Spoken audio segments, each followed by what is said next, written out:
Well, I am an admirer of Elisa's. Elisa has even worked for me, and the fact is that she is talented. What's it called? Kermit and Friends? Kermit and Friends. Kermit. But if Kermit, you're saying like not the to frog? do, Yeah, wait. I actually have watched a few hours of Kermit and Friends. How many hours have you watched, Natalie? Oh, no. Probably indulged in 8 hours. Holy. My wife and I watched Benji's ex-girlfriends or whatever's going on. We watched this crazy podcast, and I have to say, this is one of the probably in the top 5 things I think about right now. She has a podcast, but she gets to come on the radio. It is craziness upon craziness.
Hi, everybody. Welcome to Kermit and Friends. I'm Lisa.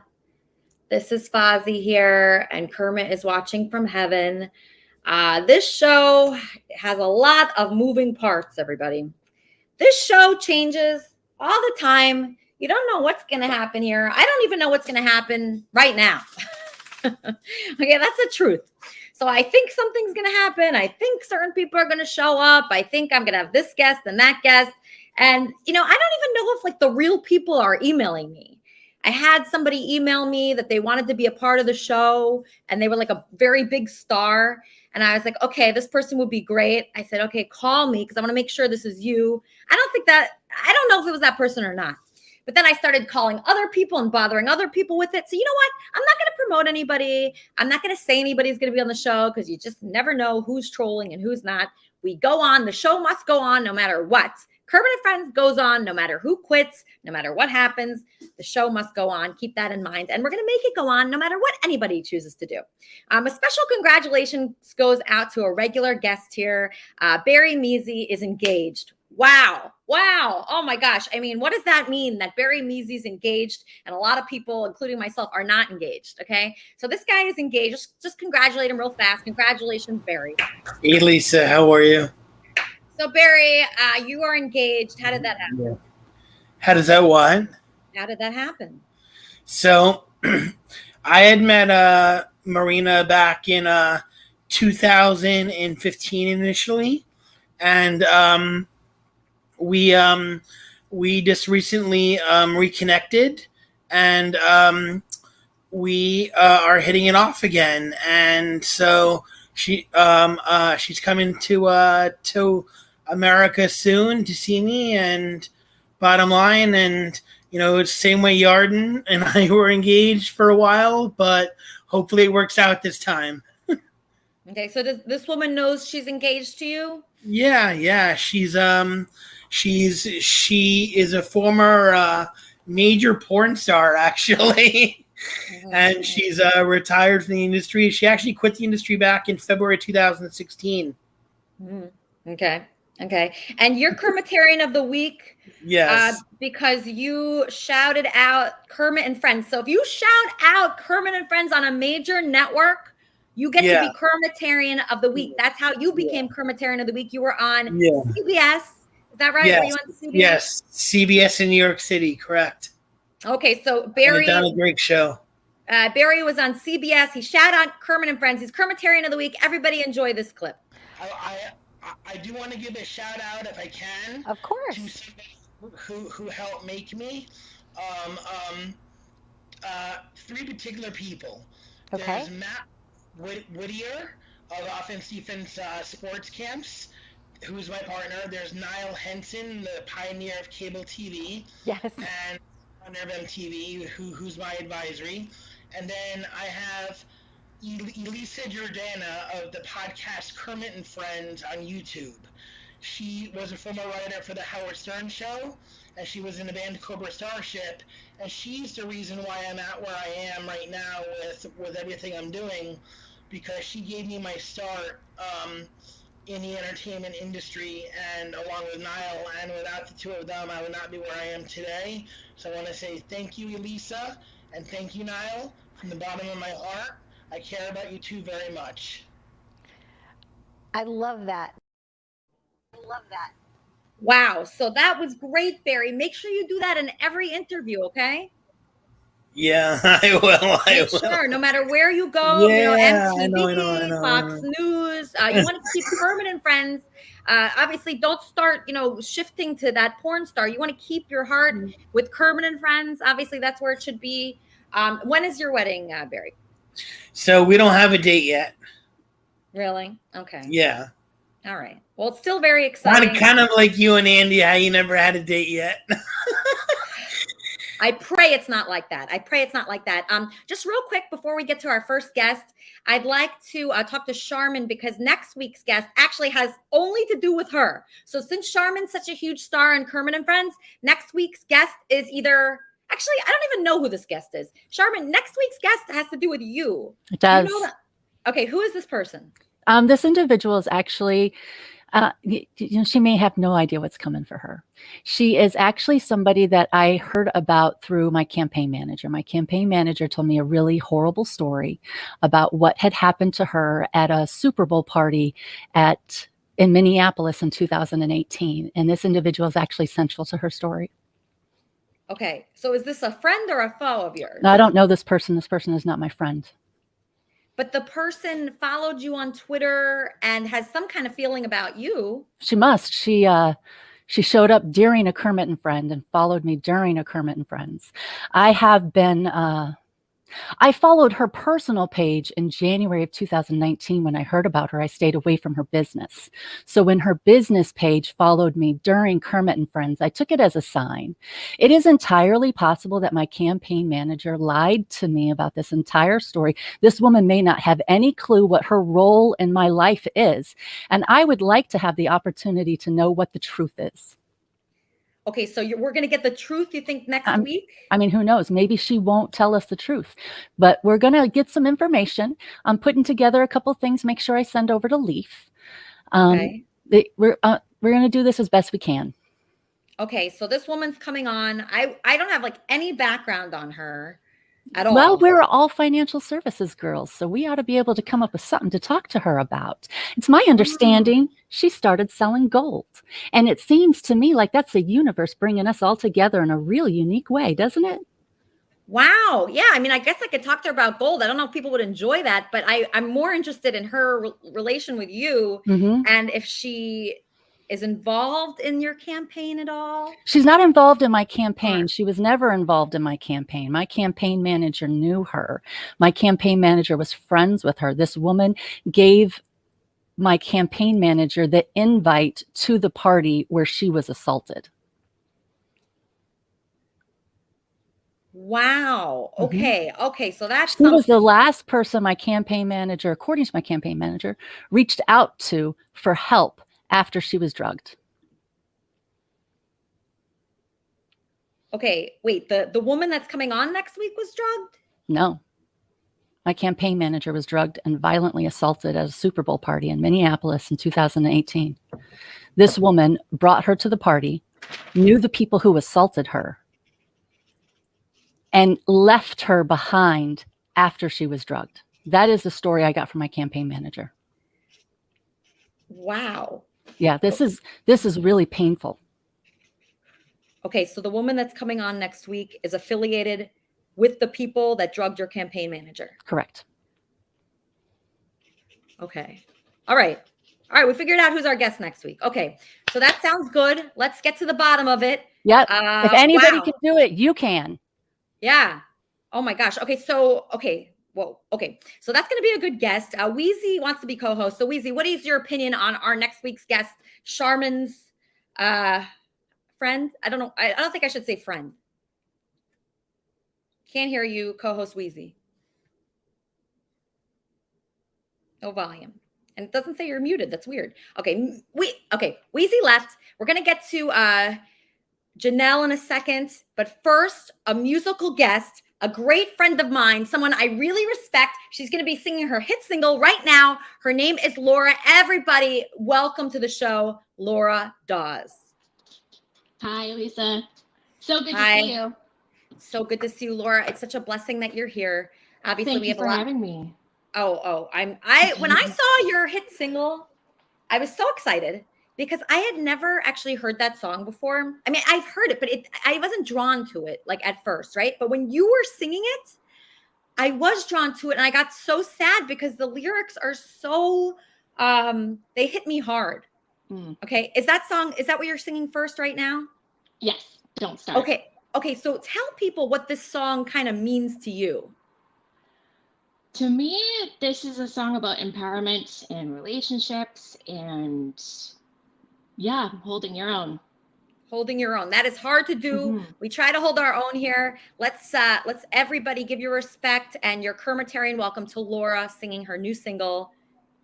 Very much enjoyed this song. I love it. It makes me cry. Thank you.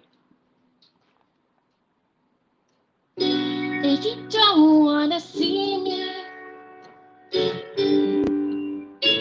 did a full 180, crazy, thinking about the way I was. Did the heartbreak change me?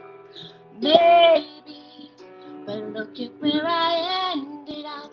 I'm all good already, so moved on. It's scary, I'm not where you left me at all. So, if you don't want to see me dancing with somebody, if you want to believe that anything could stop me, don't show up, don't come out, don't start caring about me now. Walk away, you know how. Don't start caring about me now. Aren't you the guy who tried to hurt me with the word goodbye? Though it took some time to survive you, I'm better on the other side. I'm all good already, so moved on. It's scary, I'm not where you left me at all. So, if you don't want to see me dancing with somebody, if you want to believe that anything could stop me, don't show up, don't come out, don't start caring about me now. Walk away, you know how. Don't start caring about me now. Oh, walk away, oh. Don't start caring about me. Oh, walk away, oh. Ooh. If you don't want to see me dancing with somebody, if you want to believe that anything could stop me, don't show up, don't come out, don't start caring about me now. Walk away, you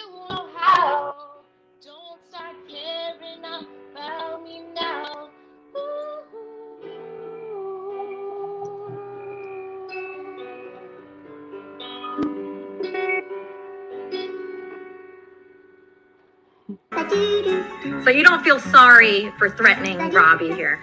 No, there's no hard feelings. So yes, Eric, what? What? Yes? I just wanted to let you know that, there's no pressure. I don't want you to feel any stress, no stress. There's no, commitment. I'm just simply showing up, to bring my best self to the table, and see what happens. I don't know what would happen if I showed up. Showed up where? Wait, are you really thinking of showing up? Are you showing up somewhere where I'm gonna be? Yeah, I'm gonna bring myself best self back there. That's what I can do. Somebody was pounding at Elisa's door like 5 minutes ago and like trying to break in her apartment. So Kleenex and Eric each broke into Elisa's building before, like over the last few weeks. How crazy is that?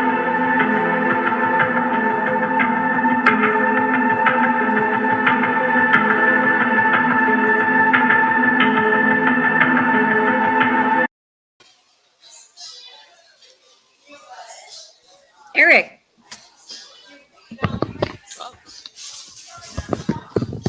Hey, Lisa. Hey, Eric. How you doing over there? I'm doing well. How are you? Oh, I'm doing real good. I came prepared for this meeting here. Okay. And so the reason for the call is we received an urgent report from the Clemmer Group again, addressed to Kermit and Friends. And if you have 60 seconds, I'd like to share an idea with you. Got a minute? Sure. Sure. So this one's entitled 3 Good Things from the Previous Week. Number 1, I went back to the starting roots of where I first met Elisa. I flew there and picked up a rental car, got a haircut, and drove to the office in Beverly Hills. I called Elisa a few times and we talked for a few minutes. She said, yes, I'll come down. But it was a real win for a win-win because I'd essentially asked to pay them a visit. I was essentially asked to pay them a visit by the company owner. He and I have an agreement, but in order to make the sale, you need 3 tens to line up. You need the idea, you need yourself, and you need your company. And because of the direction the herd was facing, I chose to focus on the solution. She was like a child that had climbed up a tree, and her parents had her on the rope. So I wanted to ask you, Lisa, how important is trust to you as a person, as a talk show host, and as a businesswoman? That'd be my first question for you. How important is trust? Mhm. Huh. I mean, it's extremely important. I don't trust anyone. Okay. Why do you ask? Well, as Clemmer teaches, being able to trust is super important. Someone like David, you may trust him. So number 2 is I went out with the top agent of my new job as a life insurance agent. We closed 4 deals in 2 days and built a partnership with one another. It was a wonderful feeling driving down to Oregon and meeting up with him and being really upfront and really honest, where it was clear after some time that I was really clear that I wanted to make a return on the investment. And being able to take the mentorship from my family friend who runs the business brokerage, and all his people are making 6 figures, and then apply that leadership in the moment was a real dream come true. I've been opening calls in life insurance nationwide, and I'm fairly successful. And then, applying those results with the clients in person, it was abundantly clear we were on the right track. And, and I was going to ask you, was there a time in your life, Elisa, where you showed up to work and it was there were really clear signs that you were on the right track, like when you were on Jimmy Kimmel, for instance? Can you tell us about that? Well, yeah, I do feel like I'm on the right track sometimes. Like when I was on Heather McDonald's show, I felt a really big feeling of certainty in that moment. I said, wow, this is exactly the type of thing I should be doing. This fits with what I see myself doing. A lot of times when I'm just going to my regular job, it does not seem that way at all. Like it's like torture. So it's confusing sometimes if you should do things that are torturous. I don't know. I really don't know. Yes. And that's part of the who, what, where, when, why, and how that the Clemmer Group works through with people. Where the stress lives, and then it becomes more exponential growth. That's why. Right. That's why Phoenix in December is very important, where the eagle lands in a really safe environment. But anyways, I mean, you should land in a safe environment. I agree. Somebody that has not been in a safe environment is this person. Okay, just introduce yourself to our audience. Tell us what is going on. Hi, everyone. My name is Janelle Lucas. I'm in Philadelphia, Pennsylvania, and I opened a hot yoga studio here in May of 2019. And in Philadelphia, I ran into a hole in the landlord-tenant laws because I was a sublease and my landlord was my abuser. So over the course of about 2 years, I filed, 12 police reports. He was living in the building on the first floor. It was commercial, but he had taken residence in the building. So he was there 24/7 with his friends and his pets and eventually a baby.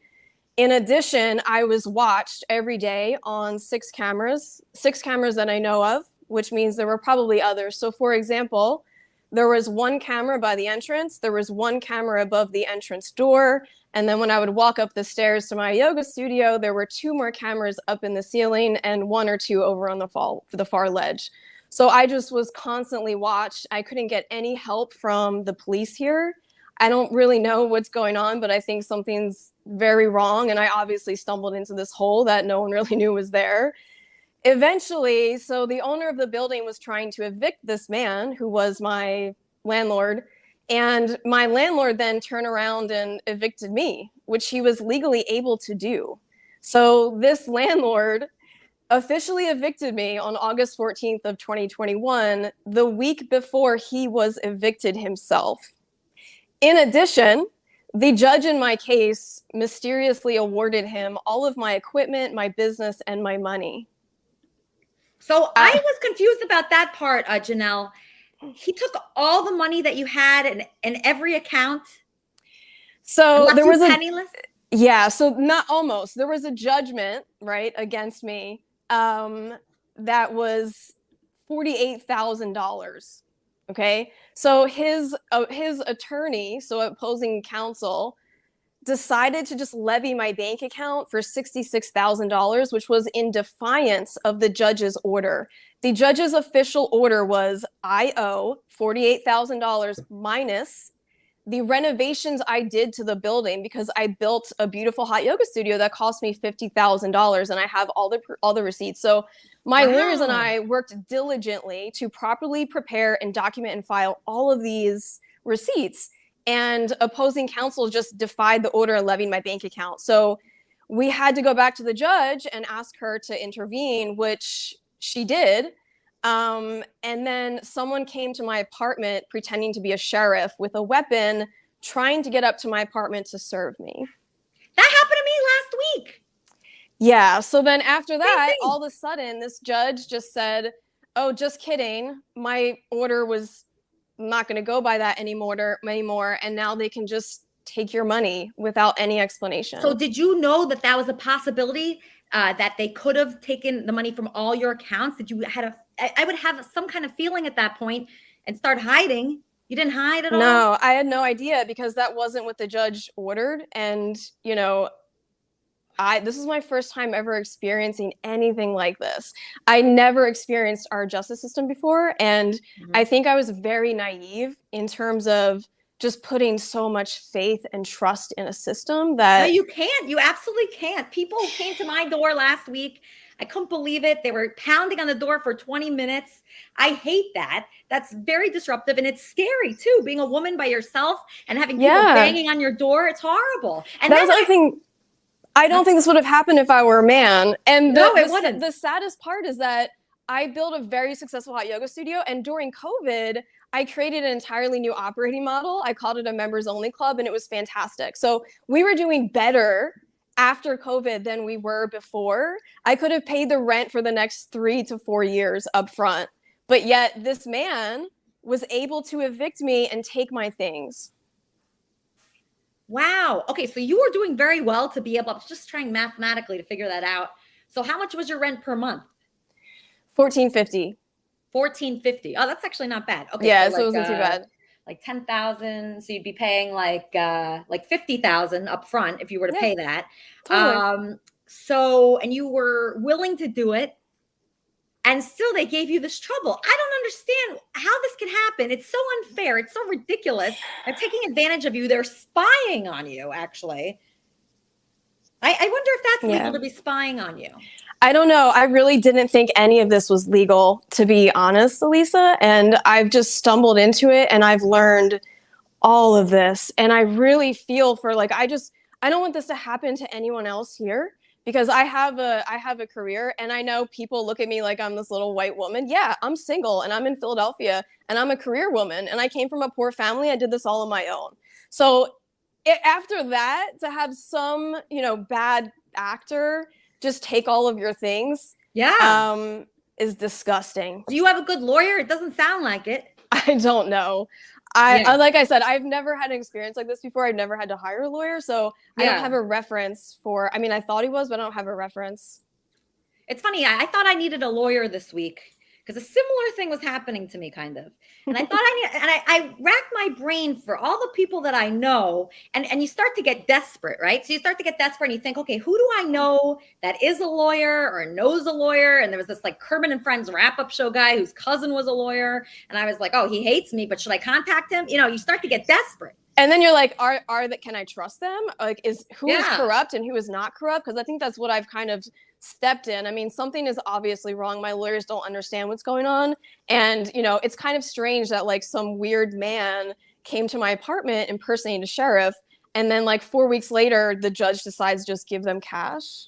Yeah, the guy that came to my apartment just had a blue t-shirt on. So like, he didn't look official at all. Some people are confused, like Susie Q here. Can you just explain to us, like, we're 2 years old, what happened? Yes. Very simply.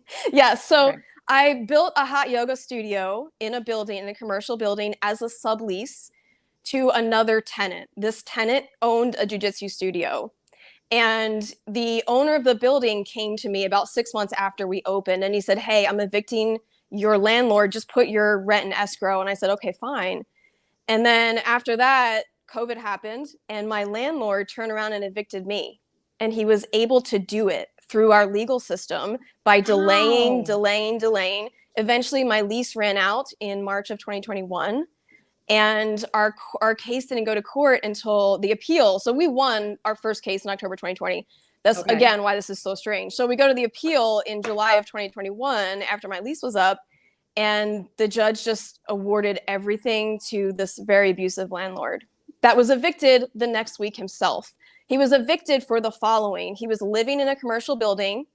He was living there with friends, pets, and an infant. In addition, he was not paying his rent at all, and he was harassing me. I was on constant surveillance. It was a nightmare. So are those just security cameras, or are they specifically for you? They were specifically for me. They were those little YZ cameras that you can buy online and kind of hook them up wherever you want to put them. So there were 6 of them that I knew of in the building that were pointed in my direction. Okay, so we need justice. I don't know how to get this justice. This is your friend. How do we get justice for Janelle? Justice for Janelle. Hey, Elisa, I love the blue shirt. Thank you. Yeah, Janelle's my friend, and I, pointed her towards you because I thought, I wanted this out because there's pretty much injustice, and it seems like there's some corruption, and so you can't trust people. And you know what? When you said I don't trust people, I don't trust people either. And people when you trust people, it's based on their behavior. So when someone says something like, I love you and doesn't show they love you, you can't trust them. Or just something so simple like I'll call you back, and they would never call you back. Right. So when you talk about Janelle's story, it basically deals with, I thought it was a slam case for her. Yeah, it totally went the opposite end, right? And so it totally went against her, and this is so bizarre, and that's why it's so crazy, And I'm, we talk, and she tells me about the story, and it's just ridiculous, Yeah. So I don't know what's happening. I'm just curious how she got that cheap rent for $1,400 a month. That's pretty good. Okay, so we have this guy that I really like here today. His name's Jeff. JJ Star Duran. He's supposed to be there. There he is. Yeah, I'm here. How you doing? I'm doing great. I'm so happy you're here. I know you're promoting a new project. You sent it to me this morning about 10 minutes before we began. What is this project? Well, I just sent you a clip of from the comedy album. I'll put my glasses on because my eyes look horrible. From the comedy album, it's a cut off the album I just put out. So yeah. Yeah. Okay. So you just put out a new comedy album. It's out right now. Yeah, it's a new album. It's Jeff JJ Star Duran, of course. DJ Jeff Duran, that's me. But I do stand up as well. And we're going to be out at the NOS Event Center in San Bernardino. That's on the 12th of December, and that's for the big Rolling Loud. I'm sorry, it's going to be Rolling Loud, and it's going to be amazing. There's like tons of artists on that, and we're going to be doing stand up and also doing a DJ set as well. Wow. Do you have any comments on Janelle's situation? Did you hear that? I heard that. I can't believe, $1,400 rent. I mean, where is it? Where is that? I mean, I haven't seen that in, years. I mean, it's not in LA. But it was $1,400 rent, but then they wiped out her account, all her accounts. Yeah. I'd have to, one of those things I'd have to like hear it from her probably offline to really get the whole gist of that. Cause it just sounds completely, ridiculous. Nothing against her personally. I mean, it just sounds like something else was going on there, Why? What else could it be? Just ask her a question. Let's get to the bottom of it. What else could it be that you think that we're not hearing? Well, I mean, you said in March or something that started happening, the proceedings, you had to get a lawyer in March, or I mean, I just got the bits of it. So yeah, so we went to court. I had a lawyer, and our first case we won. So we went to court in October of 2020 for the first time. And we won, and the judge's order was the following. He told my landlord, you are to not to disturb her peace. And as long as you don't disturb her peace, she will pay you rent. The next weekend, my landlord went into our shared closet, put all of my personal belongings in trash bags, and attempted to steal a shower I had bought. So I had to call the cops. And my lawyer then advised me to withhold my rent again. So then eventually they appealed, right? So my landlord appealed and delayed the case until July of this year, July 2021. So we go to court. It was on Zoom, which lasted about 4 minutes. And the judge really didn't let us speak. She told my lawyer to shut up. And then I watched in horror as she awarded this landlord back rent, attorney's fees, and my equipment. And then he was evicted himself from the building the next week. What I think is going on is that what I've been told is that there's something called contract law. And because my contract was with this person, I was obligated to him, but he was very abusive to me. And in the city of Philadelphia, in order to get a restraining order, you have to have been in a sexual relationship with this person, and I was not. What? Wow. What? Wow. Welcome to my world. Wow. I think I was only with one of my landlords at one time. So you'd have to be in a sexual relationship with her? Or him? That's what I've learned. So at least in the city of Philadelphia, if you want to get a restraining order, you must have been in a sexual relationship with that person. And I was not. So for me, I filed 12 police reports, and it didn't matter. I don't even know what the purpose of police reports are. All I know is that I had to go pay $300 to pick them up from the courthouse for my court case. Wow.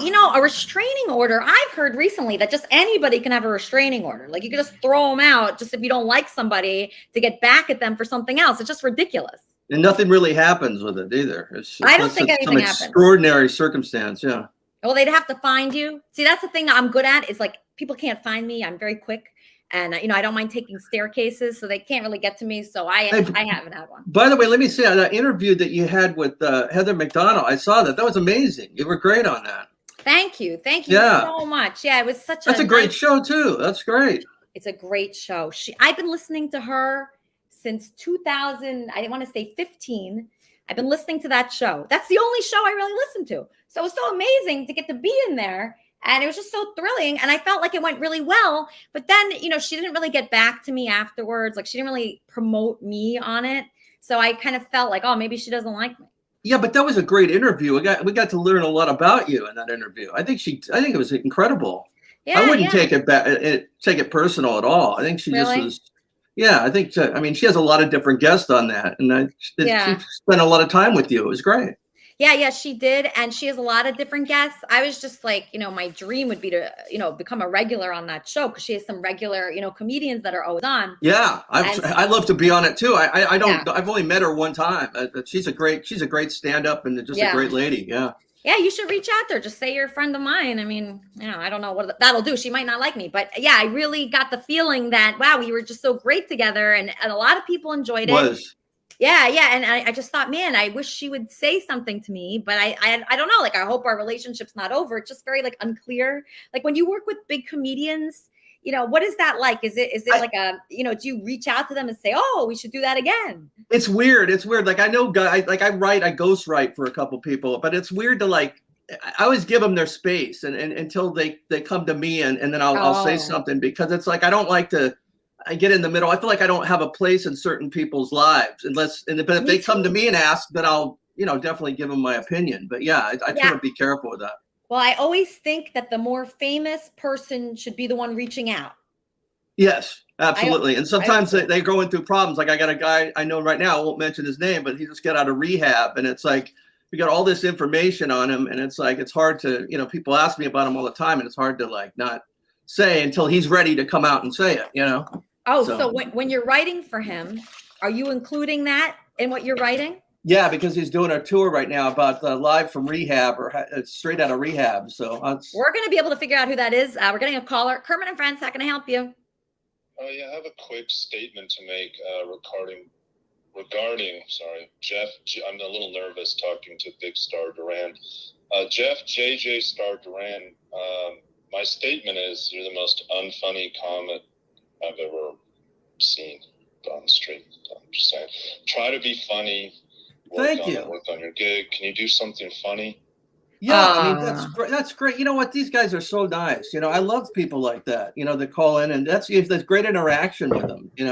He's very depressed, that guy, I think. And, he's great. He's a great guy. I've heard him before. He's amazing. Yeah, I actually do. Yeah, I actually do like him, but I think he is depressed. Myself as well. But I love it. Yeah, so that person, when they get out of rehab, are you saying, oh, is it okay if I include this in the bit or in the joke or in your tour? And more people ask me about him, and I don't really want to say anything because it's like, it's really not my place to. That's I don't want to stand in front of anybody like that until they're ready to come out and talk about it, publicly. So that's all. Yeah, and are you friends with that person? Like, are you? Because that's what it was confusing with Heather. Everybody was commenting under our video. They said, "Oh, you guys should be friends. You guys should hang out." And I was thinking that too, but I don't think she was thinking that. In fact, I went to a restaurant, and they sat me right next to her in the restaurant.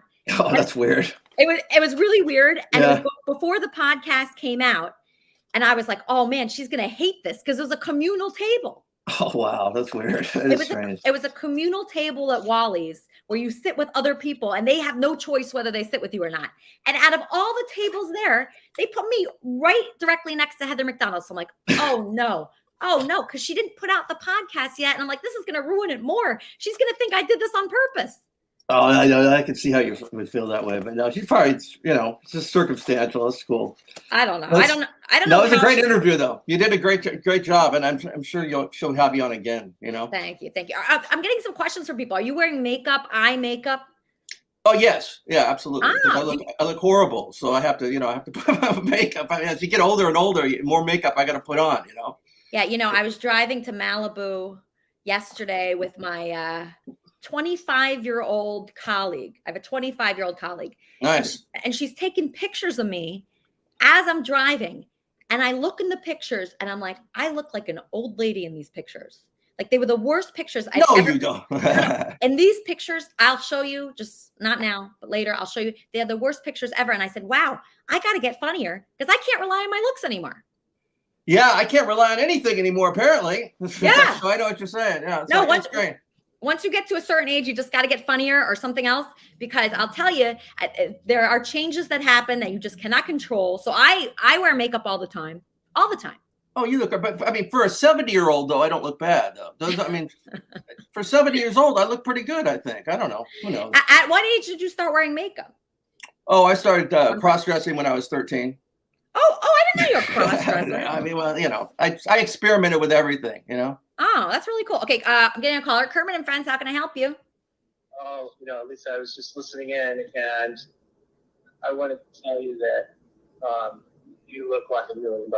I mean, it's so extraordinarily beautiful. Oh, thank you. And whatever, idea you have, this age is irrelevant to age of enlightenment. You're one of those enlightened individuals. It just lights the whole world up. You look beautiful.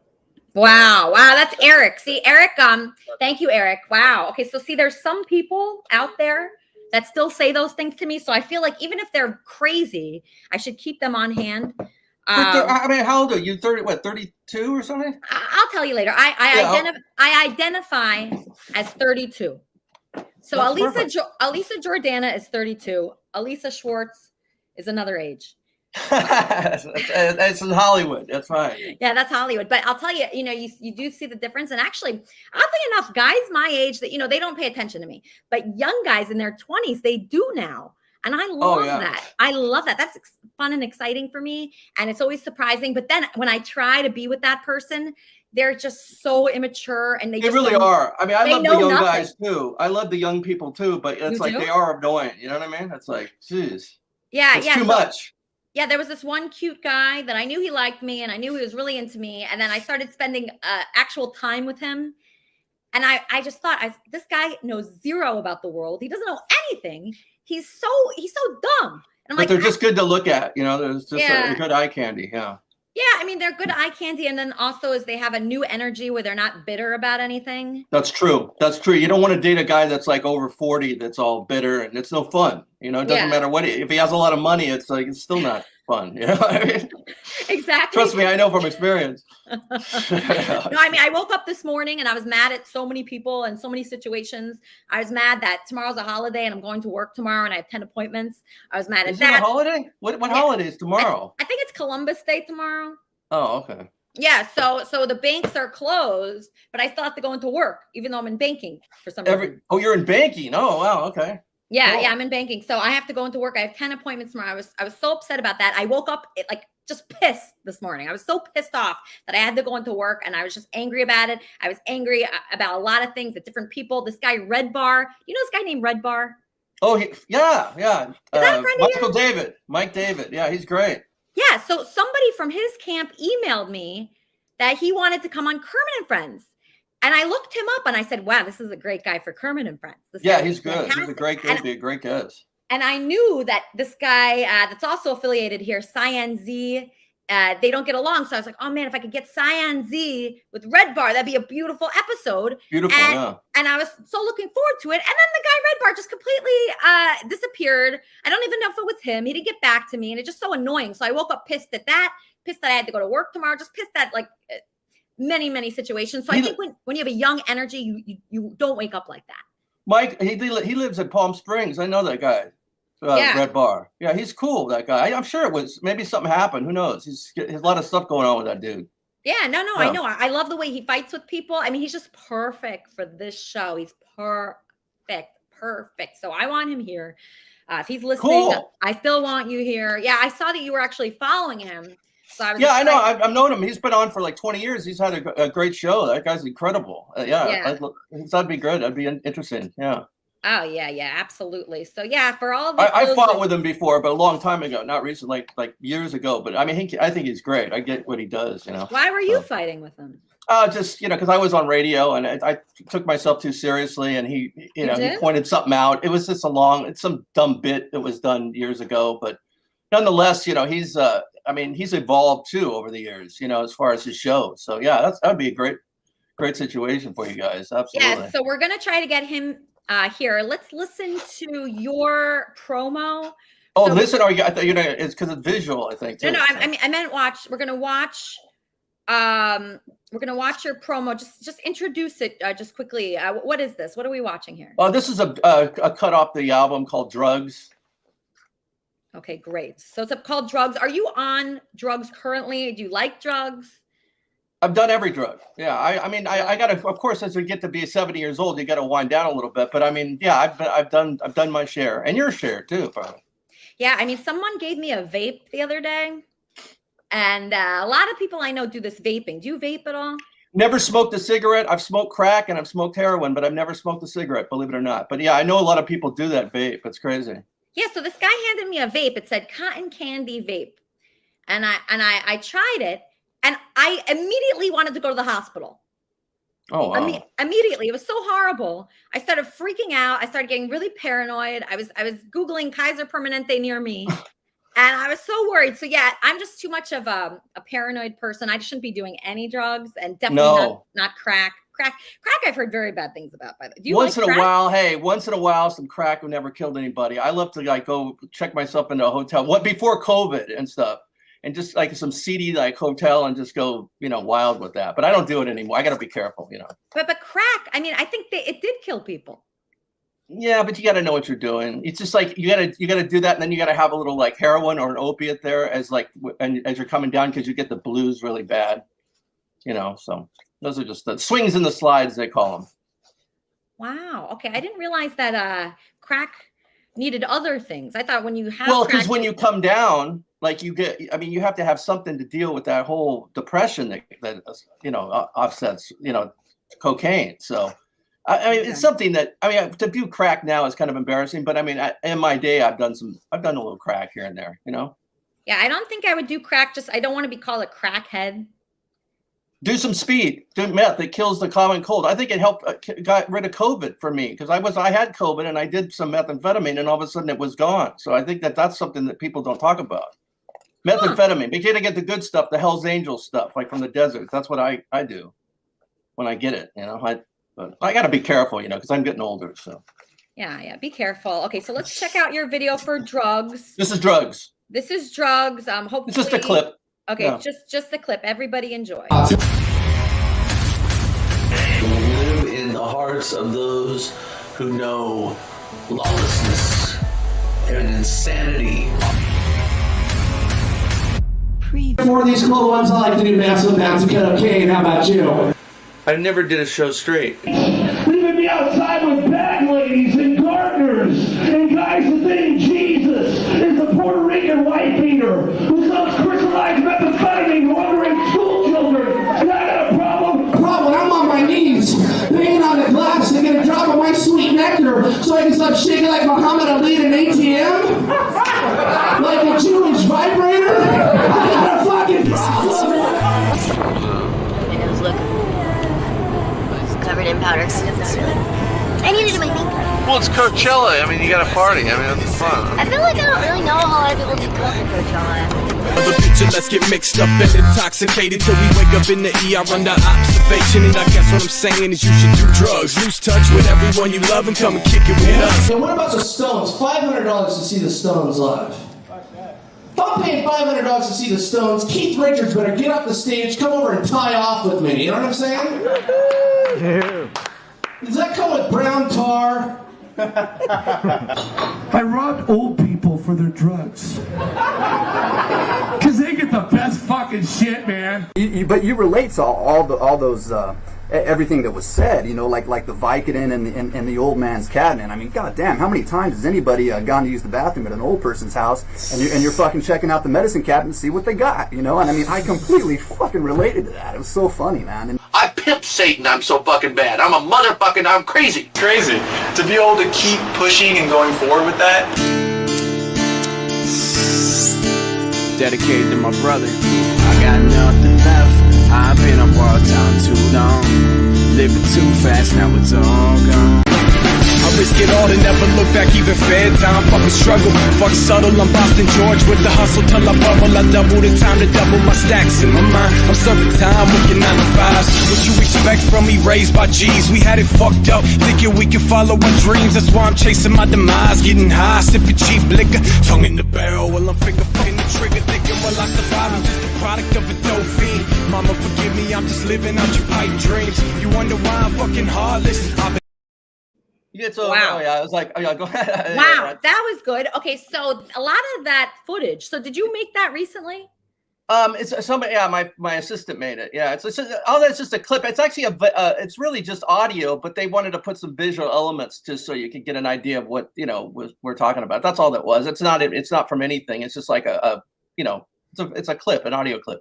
Yeah, no, I mean it's great. The only thing is like some of those clips look so old. Well, yeah, those were a lot of that stuff was. I mean, when you go back through my history of comedy, I mean, you have like an arsenal of like an archive basically of like over 20 years of stuff. So yeah, he had to go and find elements that where I was talking about drugs and stuff because you got to remember I was off for a long time. I'm coming back now doing Rolling Loud. Drugs? Were you off because of drugs?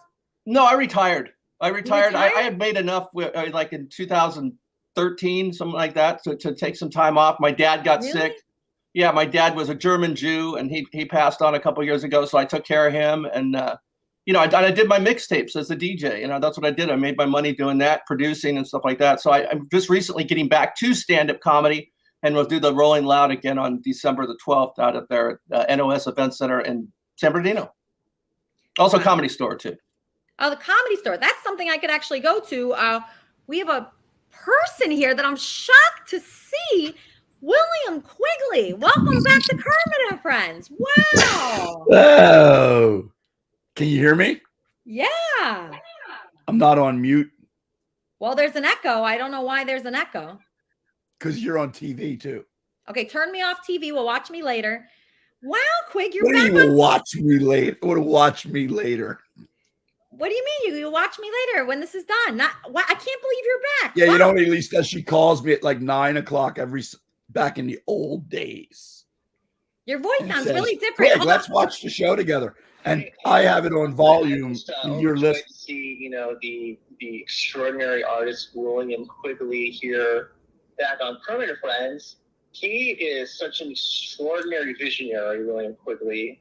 And he has got a really well-rounded approach. And I know he's always been there for you, especially during your darkest hour, to lead you to the light at the end of the tunnel. And here we are over a year later. So God bless you, William Quigley. Great to see you on Kermit and Friends. Wow, a Quigley fan. That's so cool. So Quigley, you had fans. You left Kermit and Friends. Why did you leave us? Well, you were involved with Andy. So what? Huh? So what? Are you still involved with him? What does it matter? Why? That's why you left the show? Well, his hair is no longer dyed. Is the show still all about Andy? So you got jealous of Andy? Huh? Did you get jealous of Andy? Yeah, a little bit. Okay. And now you're better. I don't know if I'm better.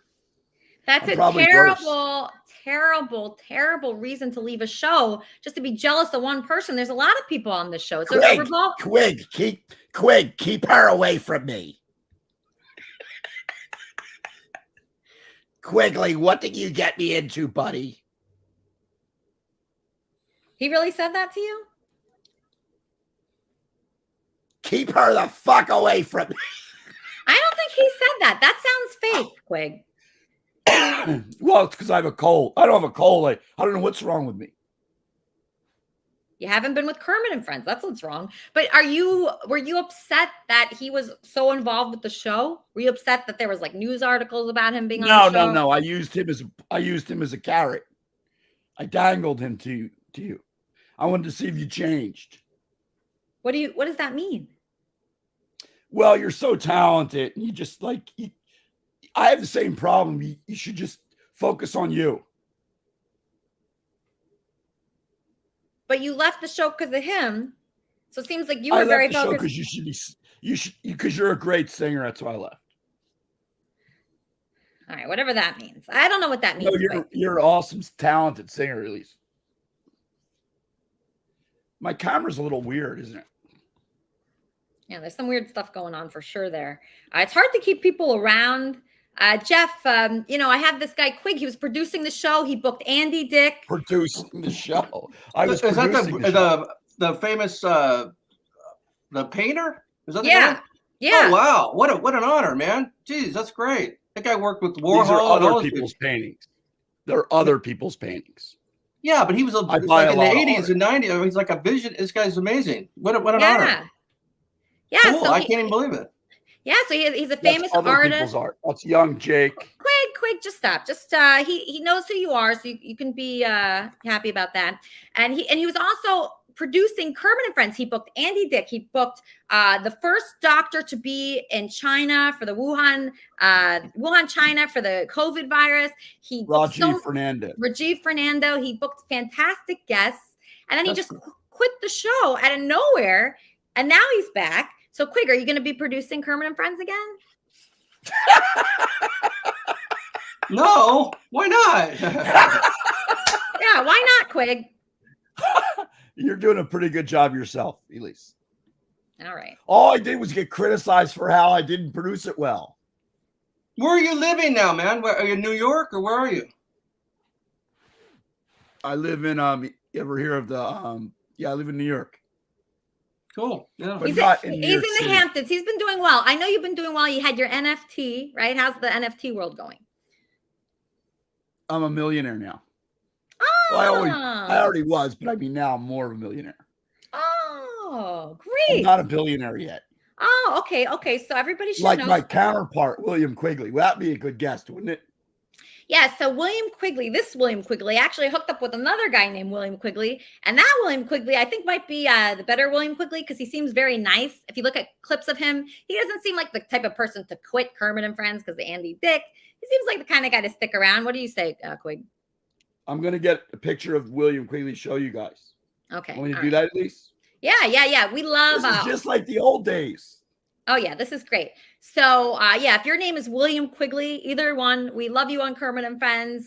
Quig, we have a singer here today. Her name is Laura Dodge. She's going to sing a beautiful song that Where's Elaine Ridings? She's watching. Are you guys still pals? Yeah, I heard that you talked to her on the phone for multiple Yeah, I hours. talked to her on the phone. Yeah, you're much like I Eric felt like Riggs. I was talking to you again. Yeah, you're much like Eric Riggs in that way. Everybody talks to Elaine. There's a couple people in this community that everybody. I just wanted to say, when it comes to trust, like Clemmer, his partner tried to steal his company from him. He literally trains all the Secret Service agents in the United States, but his partner tried to steal the company. Whose partner? Who are you talking about, Eric? The Clemmer group. So, Who? So, I mean, when it comes to trust is a mysterious thing, right? But trust, when people break the trust, it's kind of obvious that in order to repair it. How come no one knows what you're ever talking about? Well, the thing about someone like you're like one of the most full of shit guys I ever met. Yeah, well, the thing about someone like that person that Elisa was introduced to is I that like you, Eric. I like you. He You're a broke cool the dude. trust, but that was his I like own your music, your choice. poems. He made a clear distinction where he broke the trust and tried to steal things. Yes. Hold on. I'm getting a call about William Quigley. Just 1 second, Eric. Yes, Kermit and Friends. Can you turn down your monitor, please? When you call him, turn down your monitor. Yeah, I did. Okay. Where's the painting that he did of my daughter he was supposed to send? Okay, great question. So that was John Bolton. That's been a year now. It's been a year. Wow, that is true. It's a good point. Okay, so John Bolton, your daughter was owed a painting by William Quigley. He She promised. wasn't owed a painting. I told her I'd give her one. Okay. So John, are you upset? You know, John raises a good point. I like John. It's been a year. It's been 1 year. Thank you, John. Thank you so much. I like Lori. He's upset. Everyone's upset. Perhaps one way to look at it, Quigley, is you should not have introduced Elisa to that person, but you did by accident, and you did not know, you did not choose for him to behave like that. That was not your choice to do that, but he did it. Who are we talking about? That person that Elisa was talking to that was kind of toxic. He made choices that you would not have supported him doing. Elisa's a big girl. She can do what she wants. Yeah, but you didn't choose that, so it's kind of like a heart attack. That's not you, man. And we love you here, man. I love Andy. I've known Andy 20 years, 30 years. I've known him. I love him. Just because you love somebody. I try to help him myself. And you may be able to trust him. She was trying to help him, but I can't. Ever. What? So you may be able to trust that person with your private information, with your stage presence, with your company, with your money you make, but I can't. And we know that. Now, if Elisa can or can't, that's no matter her own what choice. you do, she's probably not going to marry you. If she can or can't, that's her own choice. But we all make choices. We all make the bed we sleep in. I do have a little bit more from this I wanted to read for you. And I do quickly because I want to bring on. You a lot, and I think I can trust you. Okay, the other person, we got to make distinctions. Where are you at Starbucks? And you know that. You know, business is business, man. If you can't trust somebody, so be it. If they want to mix match your character, so be it, man. Where are you at Burger King? I'm at a coffee shop around the street. So number 3. That's cool. Is yeah, because we all make decisions, man. So people. Do you have a little audience there watching? They could have, should have done something different, but they knew what they were doing when they did it. Okay. And so I got back together with number 3. Is I got back together with my Jewish congregation for the Sabbath after I came back to Seattle. It was nice to simply recuperate and hear the Torah being read, and then have a nice kiddush, which was like a small party. And then that night, my the woman, the wife of the head of the rabbinic court, gave a class. And then my friend, one is a doctor of accounting, another's a doctor of medicine. He gives a class on the Talmud. And it was all about the laws of agency and how a partnership comes together, as well as these wells along the road, where you could, in theory, take water out of the well for yourself. But another rabbi says no, because you don't know who it belongs to. So, Weezy, you have any thoughts on Eric and Quig here? Yeah, I like Quig a lot. He's cool. I hope he comes back to the show. Eric, crazy. And he was tolerable with long hair, but now that he has short hair, he creeps me out like 10 times more than he used to. Please respect me as well, okay? I have a question for Lisa. Yeah, I respect you. Please respect me as well. How do you apply these concepts? At least his clothes are on. How do you apply the concepts, Elisa, of thinking outside the box when it comes to your professional relationships? That's my question to you. Is that a question for me? For Elisa. And I think it applies to you because I think you are trustworthy, but you probably shouldn't have introduced Elisa to that person, but you did. And that sometimes happens. She begged me to. She was calling me to fucking 6 in the morning. She probably shouldn't have begged 5 you, but hours she before did. the show. So And then you have to go back and say, you maybe chose that in the future. You may choose different. Wow. Okay, based off of. I had to do it. She's a friend, and I did it for her show. How do you apply the concepts of thinking outside the box? Andy's a genius, bro. To your professional relationships, but that's not with my business. He's not a genius. Andy's like a Eric's genius, business.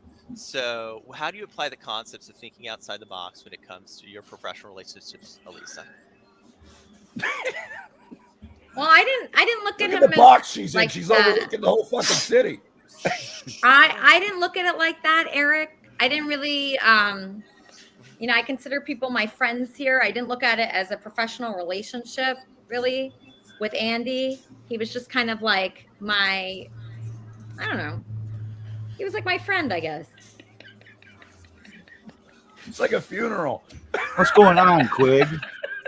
Is this a funeral? Did I join the wrong time? I don't even know what's going on. Right. What's going on, Quig?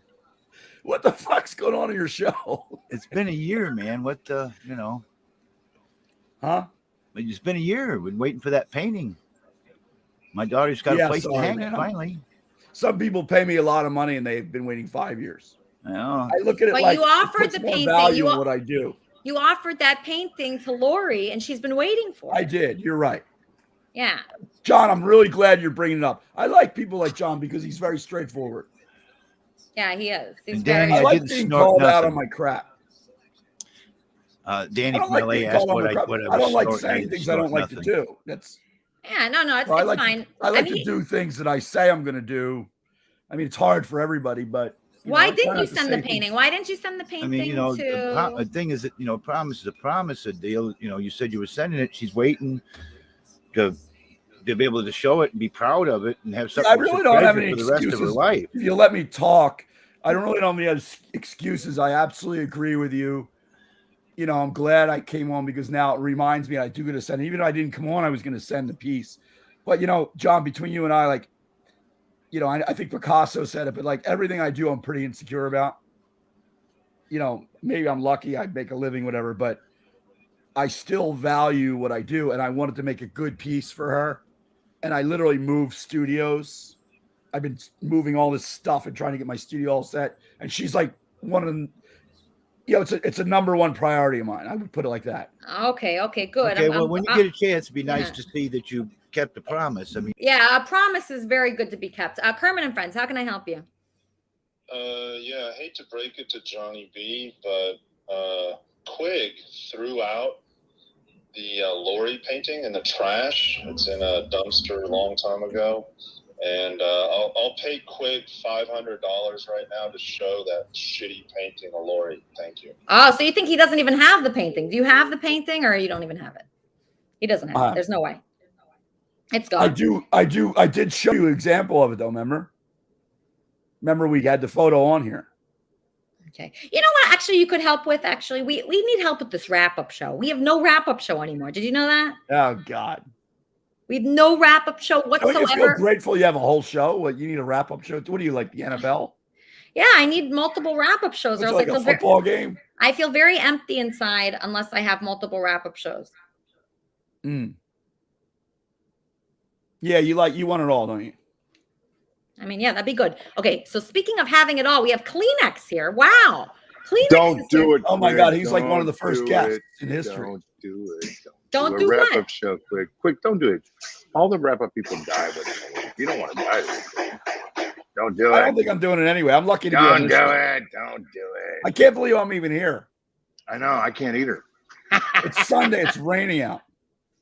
Bye, motherfucker. Wow. Okay, so that was Kleenex making a special appearance. Okay. You know, I'm really good at it. I'm good at branding, right? I think so. I don't know. Come on. I did fucking Grey Goose vodka. Anyway, you should move your show a different time. I'll come on more. Really? I really have to figure out what I'm doing with this show. I need help. Have a big announcement. You're going to do it at night. Now you'll get so many people to be famous. I look better during the day, though. My lighting is better during the day. That means a lot. You look good any minute. You got all right. You still have that jerk off club?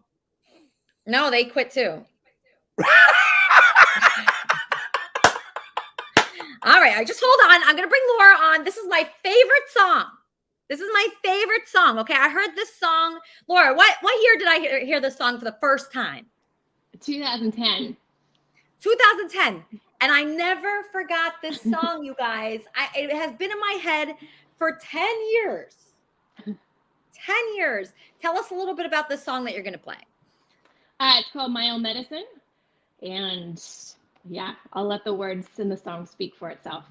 Okay, a taste of my own medicine. You guys should all be tasting your own medicine out there. All of you. Everybody that's watching right now, enjoy a taste of my own medicine from Laura.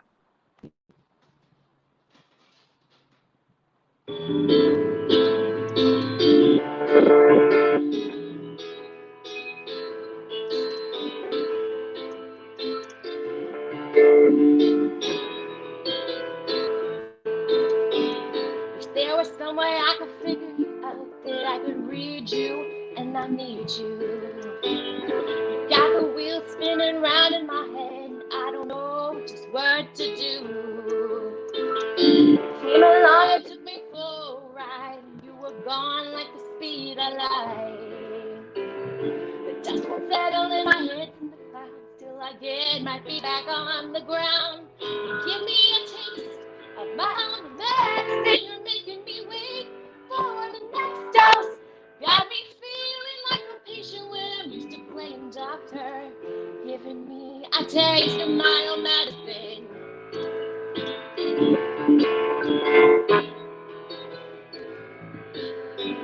Wish there was something I could say or do to really please you and not tease you. No matter what I do, my spell will work on you. And boy, how it's making me blue. The bird's burning, now it's cold as stone, and I'm left out here on my own. The night is fading like the darkest sign that sends shivers running down my spine. Give me a taste of my own medicine. You're making me wait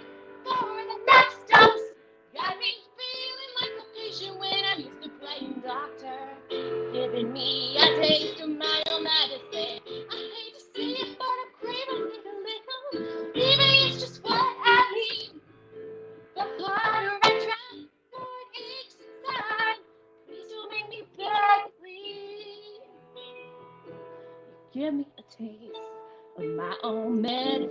You're making me wait for the next dose. Got me feeling like a patient when I'm used to playing doctor. Giving me a taste, give me a taste of my own medicine. You're making me wait for the next dose. Got me feeling like a patient when I'm used to playing doctor. Giving me a taste, give me a taste of my own medicine. You're making me wait for the next dose. Got me feeling like a patient when I'm used to playing doctor. Giving me a taste of my own medicine. Of my own medicine.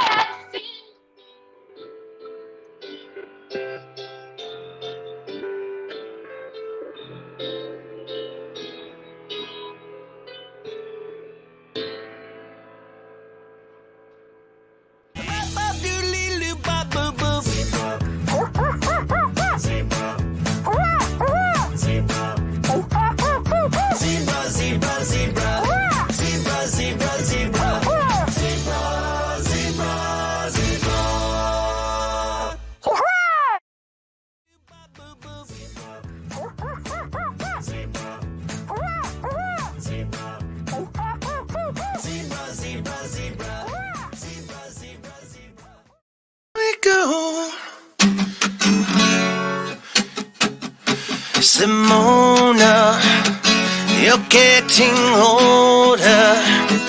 Your journey's been it's on your skin. Simona, I guess I know her. We seem so strong, been there and gone. I would call you up every Saturday night. We'll both stay out till the morning light and we'll say, here we go again.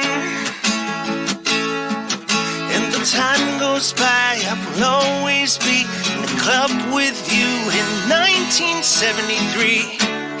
Sing, here we go again. Simona, wish I was sober so I can see clearly now. The rain is gone. Simona, I guess it's over.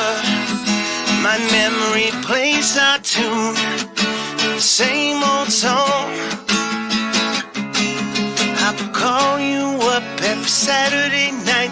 We'll both stay out till the morning light and we'll sing, here we go again. And the time goes by, we'll always be in the club with you in 1973. Sing, here we go again. Simona, wish I was sober.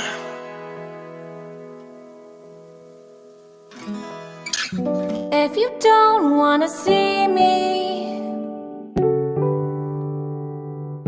did I full 180? Crazy, thinking about the way I was. Did the heartbreak change me? Maybe, but look at where I ended up. I'm all good already, so moved on. It's scary, I'm not where you left me at all. So if you don't wanna see me dancing with somebody, if you wanna believe that anything could stop me, don't show up, don't come out, don't start caring about me now. Walk away, you know how. Don't start caring about me now. Aren't you the guy who tried to hurt me with the word goodbye? Though it took some time to survive you, I'm better on the other side. I'm all good already, so moved on. fun or scary. I'm not where you left me at all. So if you don't wanna see me dancing with somebody, if you wanna believe that anything could stop me, don't show up, don't come out, don't start caring about me now. Walk away, you know how. Don't start caring about me now. Oh, walk away, oh. Don't start caring about. Oh, walk away, oh. Ooh. If you don't wanna see me dancing with somebody, if you wanna believe that anything could stop me, don't show up, don't come out, don't start caring about me now. Walk away, you know how. Don't start caring about me now.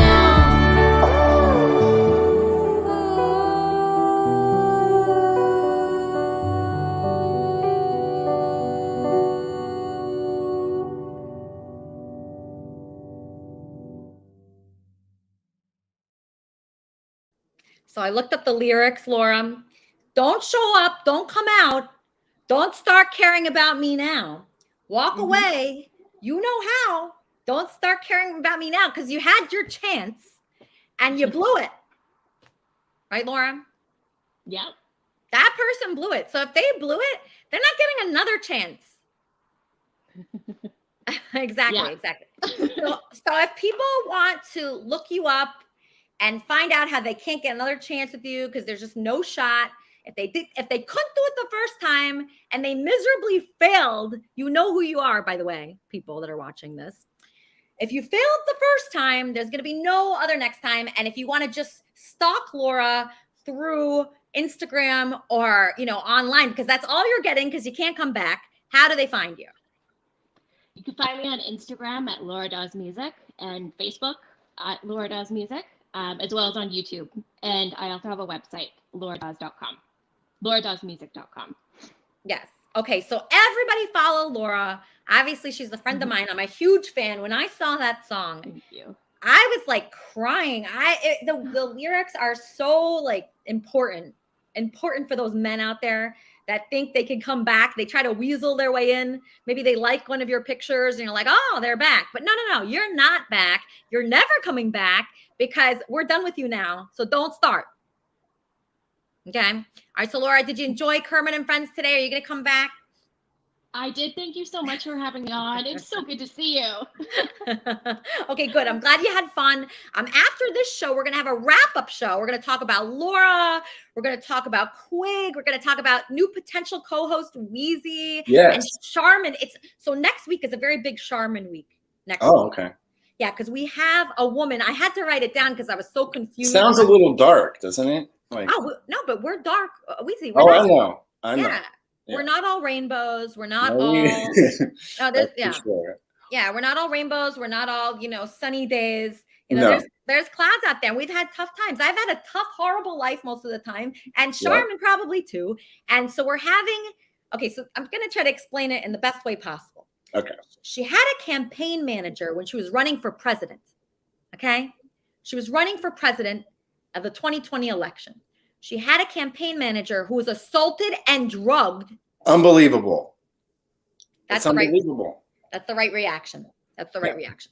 I'm ready for it. I'm ready for it. So the person that's affiliated with the people that drugged and assaulted this person is coming on Kermit and Friends. Riveting. I can't believe it. I am excited about it. Yeah. It is truly exciting. We need some press for this coming up so that we get twice the amount of viewers next week. Actually, do you want to be in charge of that? Sure. I'll do it. Okay, great. So something I like about you is you were nominating yourself as co-host, and I love that. I tried. I had to take my shot at it just in case Kleenex came back on. Yeah, exactly. And he did. I was surprised. He's showing his face again. Yeah, no, the people that are here contributing, I really appreciate. And I do need a co-host. I thought that guy Red Bar was coming on. I don't know what happened to that I'll guy. get a haircut. I know my hair is crazy. I'll get a better haircut for No, my I like your hair. Hold on, I'm getting a caller. Yes, Eric. I just wanted to tell you, Lisa, that this is the best show yet. This is by far my favorite show so far, and you've never looked more beautiful on stage. It's like every time I see your show, it's just it brings a light to my life, to at least. And I imagine there's a lot of people out there watching, listening, and you've got such a bright future, hon. I such a keep it out. Have a great work week. And again, age is irrelevant, and age of enlightenment. You're one of the life viewers. God bless you. All right, God bless you. Okay, so that's a Kermit and Friends fan. I actually love Great that guy. feedback. Such good feedback. Yeah, I actually love that guy. So, okay, so you're going to be wearing many hats. You could be the co-host. You're in charge of like corralling people to go to the wrap-up show. Okay. Who's doing the wrap-up show today? That's the thing. No one. Oh. And unless Bob wants to do it. But the thing is, when Bob does it, I think a lot of people should show up for Bob. But oddly, they don't. And I don't know why, because he's fantastic. Look at him. He even has a new hat. Bob. I like Bob. Bob, what's happening with your wrap-up show? I don't know. Maybe I'll change it up a little bit today. Is it going to be late, though? Can't be late. Oh, yeah, that's the thing. I don't generally do them late.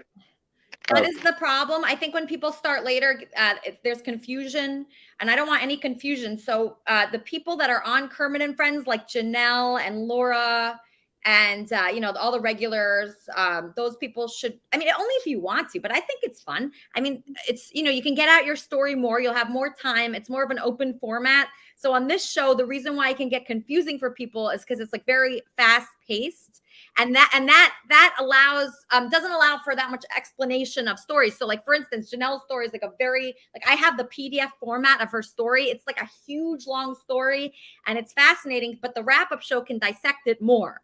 So that's the benefit for going on the wrap-up show. Laura can play more songs on there. Bob, you could talk about whatever you want, buttholes and your interest.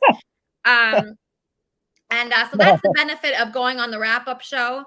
But not, it's not a force thing. I don't want people to feel forced. So it's a very fine line between force and doing it for fun. Oh, okay. Charmin is saying that Johnny B will do it. That's a good person to do it. Okay, so I have a good idea for somebody in mind for you for a wrap-up show. I just haven't had time to talk to him yet today.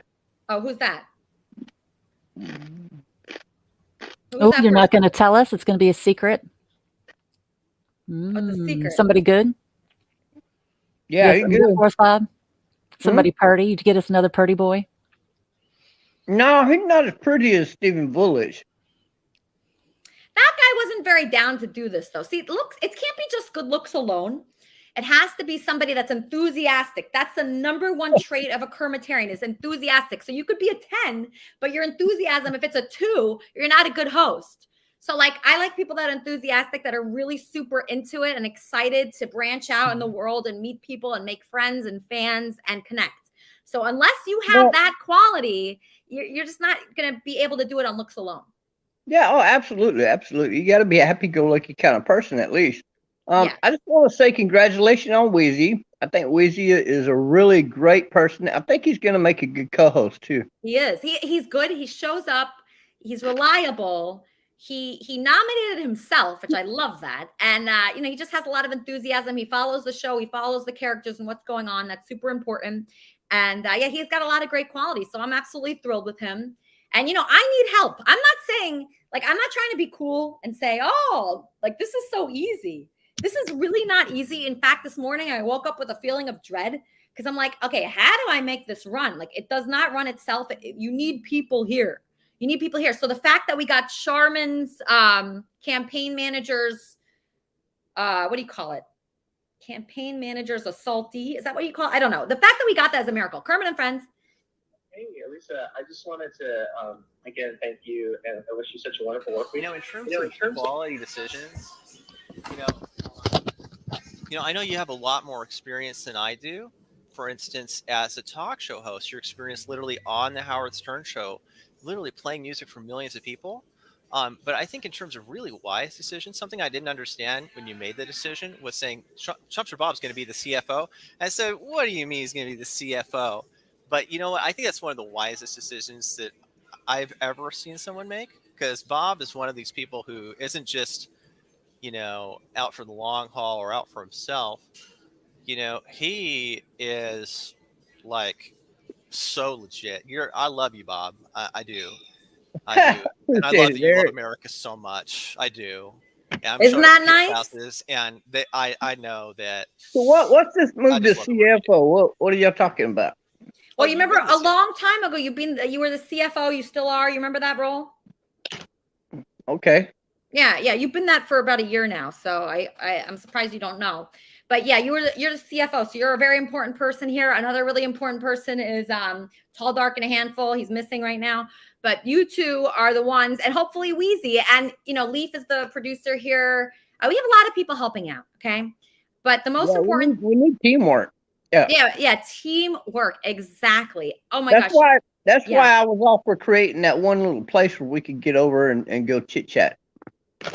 What? By ourselves. That's why I was had Tall Dark went and created that little space where it's just us and we could go in there and chit chat when we need to. Oh, is that like a private room or something? I'm getting a call. Kermit and Friends, how can I help you? Dave. Oh, hey Dave, thanks for calling in. How are you? Yeah, that's all right, thank you. I was just really in because I've been watching Kermit and Friends, and I was more just wanting to check in and see if you're doing all right, because I feel like you've been having a bit of a nightmare week getting everything ready for the show. But the show's real good for the people watching it, and I just wondered, are you doing all right? Oh, thank you. Yeah, I'm okay. It just like I said, we need help here. I'm not gonna lie. It doesn't run by itself. So the people that stepped up, like Wheezy, and people that are booking guests, and the people that are sharing their stories, like Charmin and Janelle, like those people we really appreciate. Obviously, Wappy is incredible. People that really step up and contribute, I just appreciate so much. We need that so badly. And that's just what makes Kermit and Friends run, is it's a community. It's not like the Elisa show. It's Kermit and Friends. So it's about the friends that we make here. It's not just about one person. And that's why I just appreciate when people step up, and they really have. And I just want to tell everyone that is something that is so necessary here. And because it gets stressful when it's just me like freaking out about it. Yeah, I can imagine. And as well, it's really difficult because, like, how many wrap-up show hosts have you had now? It's like the Bermuda Triangle. Like, anyone who hosts a wrap-up show, like, vanishes from your life. It seems to be like the wrap-up show's kind of cursed, but it's such a nice idea. I wondered, like, maybe if you change the name of it or something, then people might stay. Like, maybe it's got like a bad aura about it now, because it's such a great idea to have a show afterwards, but so many people have come and gone after hosting the wrap-up show. Well, it's the same reason why people would quit anything, why they quit having a podcast, because it's really difficult. This is not easy to do. It's not easy to make it run smoothly. It's hard to keep the conversation going for like a few hours, right? So it's something that, unless you've done it like professionally for a while or been involved in some kind of thing where you have experience, it's almost impossible to do it. So I really want people to do it like for the right reasons. Okay. So I noticed there's like some Kermit and Friend grifters, like people, like I don't want to mention any names, but that guy Mark Connors, like I felt like he was trying to just like take the fans from here and like promote his country music. And I was actually fine with that. That's fine. But he didn't like Kermit and Friends. He didn't seem to like it. It seemed like he just wanted to like squeeze every last drop out of it for himself, right? So that's not a good reason to be the Kermit and Friends wrap-up show host. I think if you really enjoy the show and you're a part of it and you actually like it, that's the best person to host the Kermit and Friends wrap-up show. People that are vulnerable in Kermit and Friends, those are the perfect people, because they really know what it's about. This is about relationships and emotions, and this is not fluff, okay? Kermit and Friends is not a bunch of fluff. Look who we're having on next week. I mean, this is serious. This is serious stuff right here. I mean, between Janelle talking about people showing up, serving her papers, or Charmin talking about her campaign manager being assaulted, these are people that are showing like the most important things in their lives that have affected them the most to our audience. So you have to have respect for that. And, this is not fluff. This is not like promoting our country music. This is like real life, hard, difficult conversations that we're sharing with each other. So that's why I think that the wrap-up show is very important. And we want to take care of our Kermitarians there. We just don't want people being Kermit and Friends grifters. I mean, I hate to say it, but I've seen many Kermit and Friends grifters come and go. And there are people that don't like Kermit and Friends, but try to capitalize off what we've built here.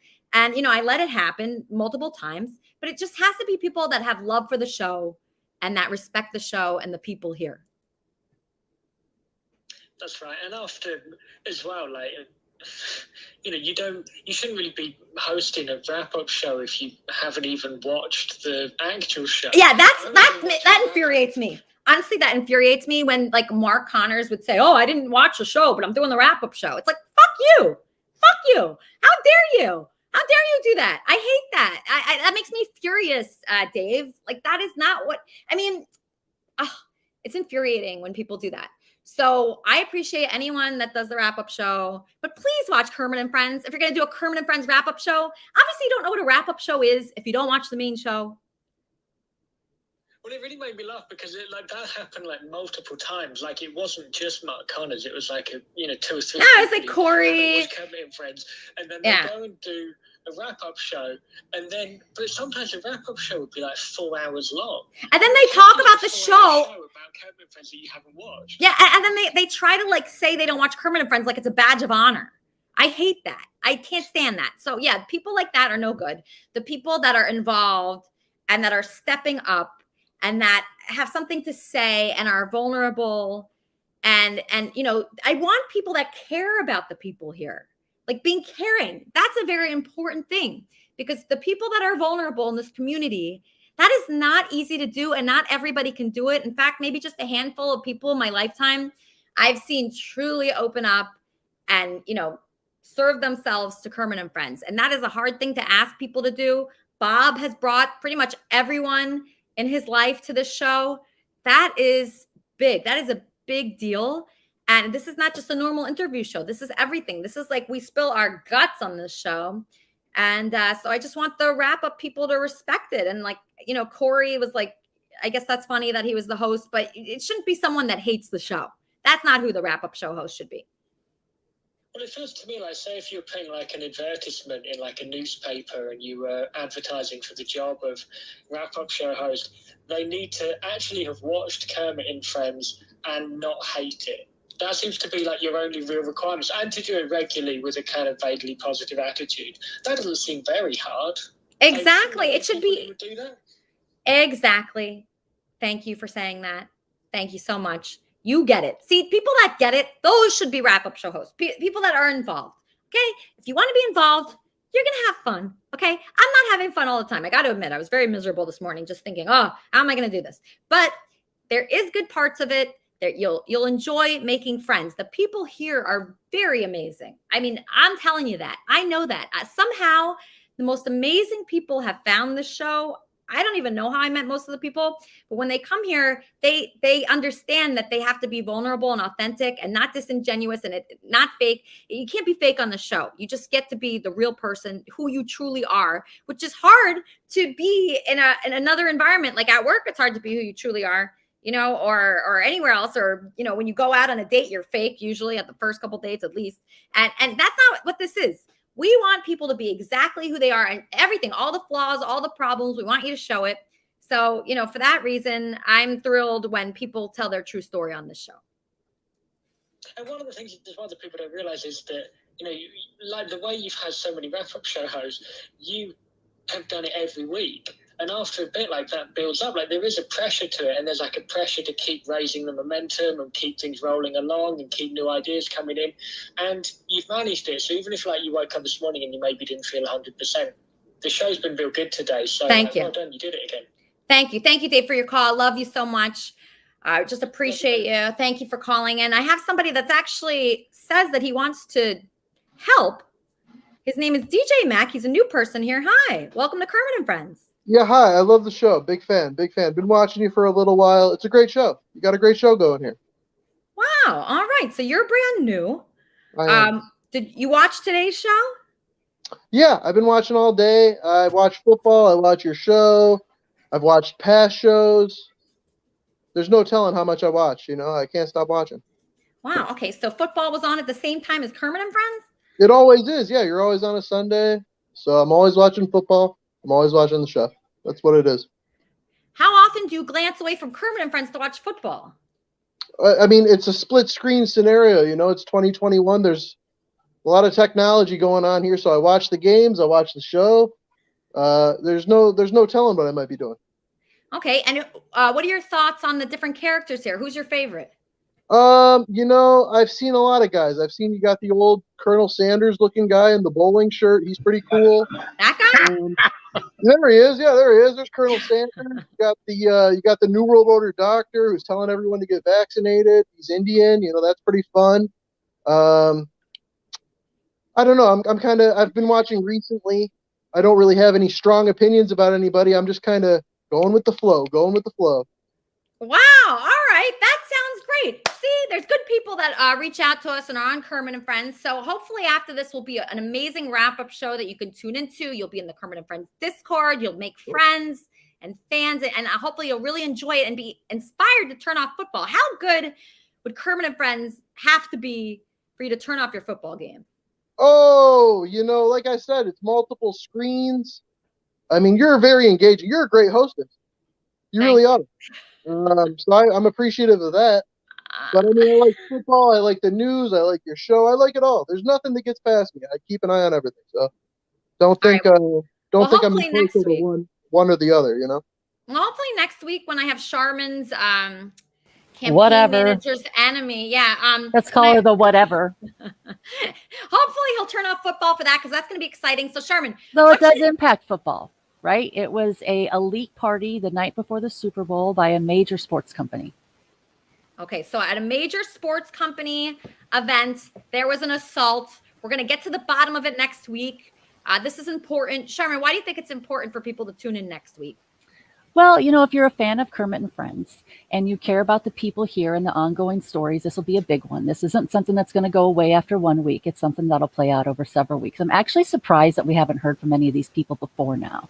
And I'm looking forward to getting to the bottom of this. I've showed up here every week for months in anticipation of my drama following me here. And it has not. And I have waited patiently for whatever was going to come. And it seems like the people who show up here, who I think are actually associated with my campaign manager and this drama, consistently try to get me to leave this show because they don't want me to tell my story here. And it feels like a real good time to let them hear it, let everybody hear it here. Wow. So you thought by coming on here that these people would follow you and you'd finally get your story out? Mm-hmm. Wow. And then by getting your story out, what could happen? What could happen to benefit you? Well, for me, I could put to bed something that really detoured my life, right? My campaign, my personal life, everything that I have built my life for, it got detoured in Minneapolis through my campaign manager. And this story stopped me from pursuing my political aspirations. This story is so big, I really felt like the only way to tell it and to break it was with a police investigation and have it come out. It is so big. The story that she told me is so painful. It will impact people on so many levels. We are talking about a monster sex trafficking ring that surrounds all of Major League Sports, especially the NFL. Every year at the Super Bowl, we hear Homeland Security talk about how to identify sex trafficking victims who are flying to the Super Bowl. Every year we hear these stories, and this event that she suffered, this experience, what she went through, the details of the story that she told me, it altered my life completely. I absolutely believed her. What happened to her this is significant. What we heard last year with all the crazy QAnon stories about elite parties and what takes place at those elite parties. This is an elite party. This is a story. People want to hear this. This is a way to tie it all together and expose it if it is a lie and help us heal from it. But if it is not a lie, it gives us an opportunity to break through and actually expose and take down what is a horrible event. So why would you stop running for president because of this story, though? When the police told me that the details of the night did not take place as she had explained, and then they investigated her and me for cooking up this story. Thank God she had been blackmailing me. Thank God we had so many problems. Her story is so complicated and so convoluted. I didn't know what to do. I didn't know how to get past this event that I had found myself in the middle of. It's crazy. It is the most intense story I have ever heard or dealt with, and I honestly didn't know how to get past it. And it wrapped up into my personal life in such a way that it impacted me and my entire trajectory. I would like to get this resolved one way or another so I feel like I can move on with my life. All right. We're going to try to help. We're going to try to help all the Kermitarians here. Thank you so much for watching today. Thank you everyone that contributed to Kermit and Friends. I appreciate you all. Please join who's ever doing the wrap-up show. Have no idea who that is. I don't even know where to send you guys. That's the truth. I don't know where to send you guys. Potential co-host Wheezy, where do I send people? You know, I'm seeing a lot of different comments here, and I think people are actually trying to fight over who gets to do the wrap-up show, which is probably pretty good that we're having such, excitement over it. But I know Bob's going to do one. Right, Bob? Oh, Bob. Okay, so Bob's coming through. Okay, so Bob, how do people find you, like Charmin and Janelle and Laura and DJ Max, so we can get to know him better, and Quigley and Kleenex? How do they find you? I'm pretty easy to find. You find me on YouTube. Look under Trumpster Bob or T-Bob. And I got the logo with the double fist pump happy face going on. Once you find me, then, you can follow my channel and you'll know when I'm doing the wrap-up show. But I call mine a review or an after show because I don't want to do my show on Sunday. Everybody wants to do it on Sunday, but you can't do it on Sunday when football season is here. What? That's not going to happen. Bob, you have to do it. No. The wrap-up show is after the show. That's the whole point. I'm thinking about doing a wrap-up show on Sundays directly after the show and then doing a review show on like Monday or Tuesday. All right. Do whatever you want, You don't Bob. have to compete with football. Football's a big thing to compete with, no matter how many people are boycotting it or not. All right. Obviously, fuck football, right? It's very boring. And watch the Kermit and Friends wrap-up show. Place unknown. Okay? Place unknown. I don't know where to send you guys. Try to follow us in Discord so you can get the link. If you don't know where Discord is, just reach out to me or any of the people here. And then that way you could keep in touch with everyone and you could find the wrap-up show and find our show next week. Thank you for watching, and I'll see you next week on Kermit and Friends.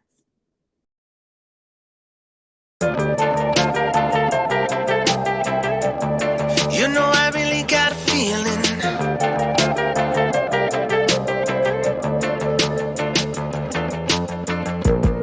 You know I really got a feeling I'ma pull the fuck up on ya. You know I really got a feeling I'ma set a fire on ya. It's just a matter of time now. Just a can of gas and I'll be burning your ass now. Pop the trunk, load the guns, on the road to the burning sun. Cracking skulls, spilling blood, on the road to the burning sun. Pop the trunk, load the guns, on the road to the burning sun. Cracking skulls, spilling blood, on the road to the burning sun.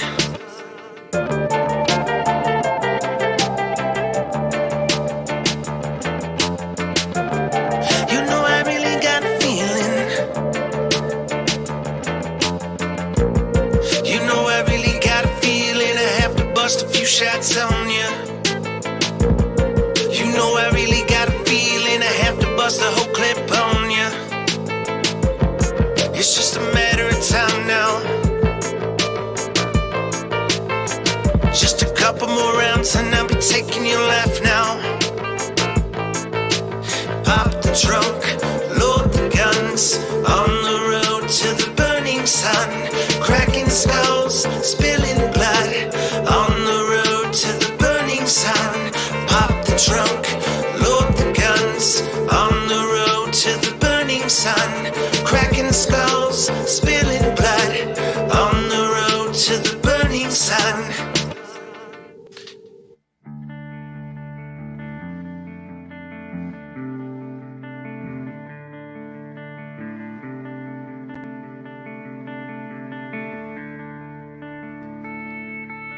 Jolene, Jolene, Jolene, Jolene,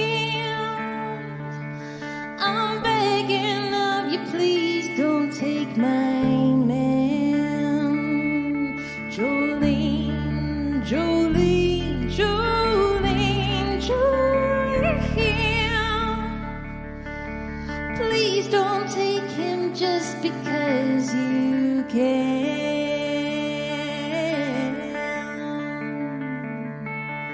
Your beauty is beyond compare, with flaming locks of auburn hair and ivory skin as of emerald green.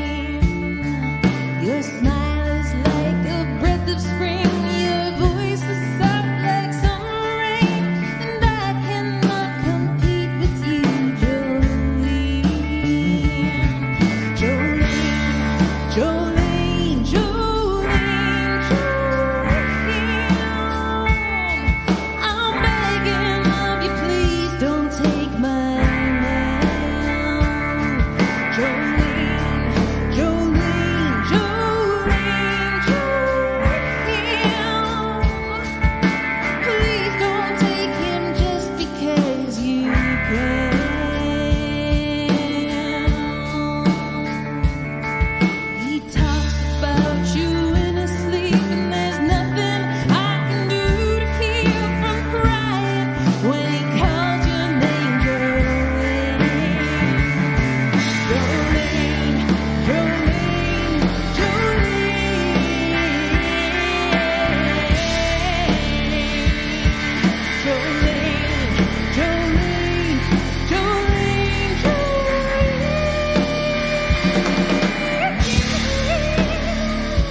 Choice of man, but I would never love again. He's the only one for me, Joe.